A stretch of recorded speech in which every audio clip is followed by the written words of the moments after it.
À titre de travailleuse culturelle moi-même, j'ai fait partie de nombreux comités il y a déjà plus de 20 ans où on se penchait sur la nécessité d'avoir un filet social pour les travailleurs culturels autonomes.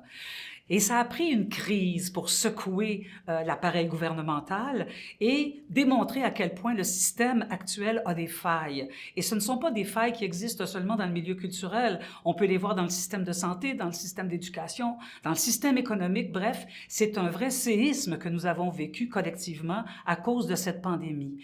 Alors, il est assez important que les gouvernements nous entendent en ce moment et que les multiples programmes qui sont nés de la crise, et là, on va penser bien sûr à ces prestations d'aide sociale, on va les appeler comme ça, la PCE, la PCRE, la SSU, tout ça a aidé en temps de crise. Mais s'il fallait que ces programmes cessent brusquement une fois que cette crise sera derrière nous, c'est tout un milieu qui va perdre son essence, qui va perdre son sens du travail bien accompli. Alors c'est un appel à la responsabilité de toute une communauté, mais également des gouvernements qui sont en place.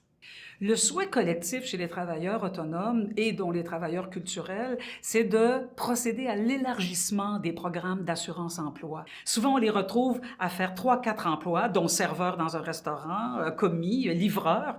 Alors, ils ne vivent pas de leur métier pour lequel ils ont été formés et c'est une responsabilité sociale, collective et gouvernementale. Donc, évidemment, l'élargissement de ce programme d'assurance-emploi doit se faire dans les meilleurs délais possibles. N'attendons pas plusieurs années après la crise. C'est maintenant qu'il faut le faire.